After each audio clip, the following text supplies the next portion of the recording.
Welcome to the Fit 15 podcast show, where you'll find health and fitness inspiration, motivation, and information shared in 15-minute episodes. Tune in while getting a move on to make leading and enjoying the benefits of a healthy lifestyle almost too easy. It's the Fit 15. And now your host, Catherine Basu. Welcome to the Fit 15 podcast show. I'm your host, Catherine Basu, and I have a question for you. Have you been feeling overwhelmed? If so, you're not alone. I know I've been there, even sometimes during this week. And my guest today is going to help all of us learn some strategies for overcoming overwhelm. Who is my guest? My guest is wellness expert Suzy Carroll, who knows what it's like to feel completely overwhelmed. Like many ambitious women today, she pushed herself to the limit and happily wore the busy badge of honor for decades. As owner of a nutrition business, Suzy made sure other women were taking care of themselves. Meanwhile, stress, anxiety, worry, and fatigue were her constant companions. That is until a dear friend told her what her problem was. She was addicted to busyness. This realization changed everything. Now, Suzy teaches other women to poke a hole in overwhelm and peel back the layers to discover what may really be driving them: fear, obligations, low self-esteem, or any of the other roadblocks that exist. Through her quiz, Is Busy Getting the Best of You? And her provocative questions, she helps women have a breakthrough and adopt a new way of thinking that allows them to understand how to stop overpleasing and overdoing in order to live a more balanced, fulfilled, and healthier life. Well, welcome to the podcast, Suzy. I'm so excited to have you as my guest today. Oh, I'm excited to be here.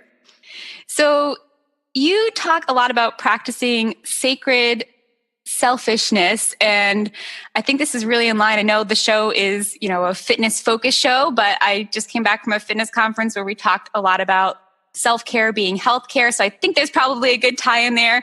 Could you talk to us about practicing sacred selfishness and what that means?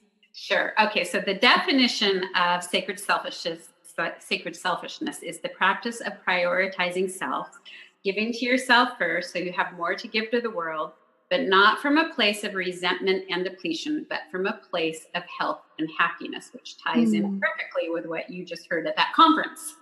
Yeah, no, definitely. I love that.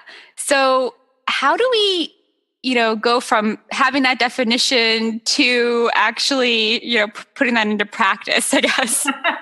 Well, we were just talking a little bit off air, and I said this is a daily practice because for those of us that are kind of wired to be movers and shakers, it's a really easy pattern to fall into. And it's a pattern I actually fell into for decades, and it had some pretty serious health ramifications. So one of the most important things, and it's really simple, but is to learn the art of pausing. So when you're working on one project or task, or even if maybe you've just finished your fitness session, is to take a couple minutes and pause before you move on to the next thing, because there's a difference between healthy busy and unhealthy busy. And unhealthy busy lacks focus and intention. Healthy busy is focused with intention. And so when you put that pause in there, it allows you go into whatever you're doing next with intention. I love that. Yeah, I've found in talking to my various guests and just other female entrepreneurs that being present in whatever you're doing is so important. So I love that idea of pausing in between one task to get to the next so you could be fully present in that next task. Yeah. But from a neuroscience point of view, when you are constantly busy, you've actually trained your brain to be this way. So what I found, I interviewed women from all over the world, and every single woman said that when they tried to stop, they would feel agitated or uncomfortable. And that's the reason you've trained yourself to be going all the time. Yeah. And it's funny. And then there'll be things that come up that that maybe external things that happen that maybe make you think twice, I would say. I mean, I'm definitely going to ask you what you have your own tips for getting over that addiction to busyness, but I can share that, last week my phone and my computer both, had some technology issues. And so I actually couldn't do all these things that were keeping me busy. I had to stop and just prioritize like the minimal things I could do on a borrowed computer while I'm trying to fix it. So, and it made me really stop and think. So like, I feel like our conversation is coming at a great time for me, where I'm trying to force myself to see the error in my way. So what can we do if, to actually overcome our addiction to busyness? Maybe when we don't have that event that forces us to stop being so busy. I love that when my computer, acts up on me, I see it as a sign that I'm supposed to stop. Yep. Really, the line to myself was, well, I wasn't meant to do that. But one of the most, and it sounds really simple, but it's extremely powerful. And this is where it's two things. I'll share two things. This is where I started, it was 7, 8, 9 years ago, is I started something that I call taking 10. And in the morning, I would set the timer on my phone for 10 minutes, and I would close my eyes. And you could call this a form of meditation, but I prefer to just say take 10, because so many people think, oh, I can't meditate. But taking 10 is just closing your eyes and being quiet.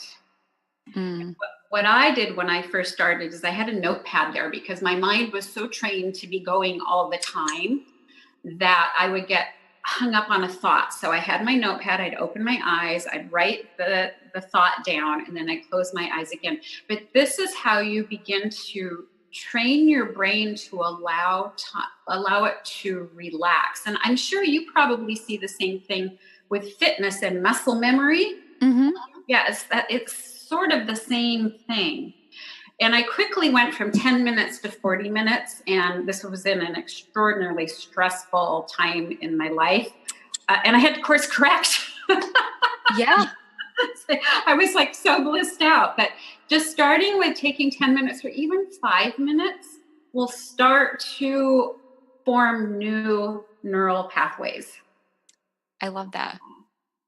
Tapping into the science there to actually make some changes, right?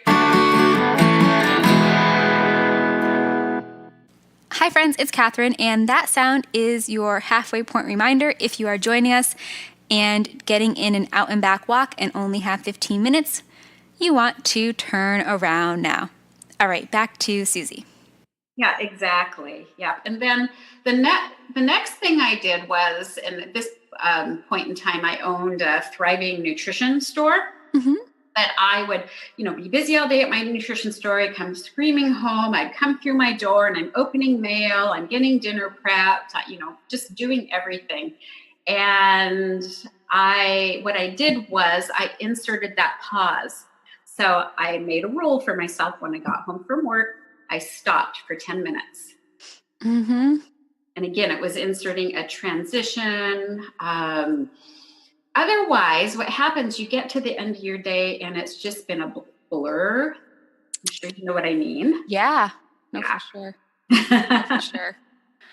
Okay, so we have to get people maybe to take this break, because it can affect not just our calendars and feeling overwhelmed by looking at our calendar, but also our health and relationships. I mean, I think, part of this is probably obvious, right? Because we feel the effects, but I mean, what could you share, just like things you have seen and how that addiction to busyness has affected, either from your story, your health, relationships, or just other women that you've worked with? Sure. So some of the signs of overwhelm are waking up in the morning and feeling like it's kind of Groundhog Day. Here I go again. There's lack of excitement for the day ahead. You're feeling depleted, tired, possibly not even sleeping well. In fact, that happens a lot. Digestive issues, weight gain around the middle from stress, and monkey mind. There's a whole long list, but those are the ones when I was in my research and development phase of this business and interviewing all the women, everybody, no matter age, what they were doing. These were all a common thread of the signs of overwhelm.